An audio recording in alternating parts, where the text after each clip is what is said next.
अस्सलाम वालेकुम। आप देख रहे हैं के न्यूज चैनल। खबर शामिल करते हैं आरिफ वाला से। हमारे ब्यूरो चीफ शफीक फूल की रिपोर्ट के मुताबिक chemist and druggist association Arif वाला का हुकूमत के खिलाफ एहतजाजी मुजाहिरा। मेडिकल एसोसिएशन आरिफ वाला की तरफ से आज तहसील भर में हड़ताल की गई और हुकूमत की तरफ से मुतालबात न मानने तक गैर मुअय्यना मुद्दत तक तालाबंदी जारी रखने का फैसला। मेडिकल स्टोर मालकान मेडिकल स्टोरों की बंदिश की वजह से मरीजों को हुसूल अद्वियात के लिए परेशानी का सामना करना पड़ रहा है।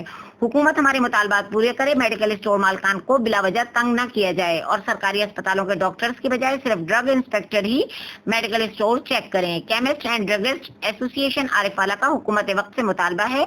मेडिकल स्टोर एसोसिएशन आरिफवाला ने बल्दिया चौक में धरने के बाद जिना चौक तक एहतजाजी मुजाहिरा भी किया।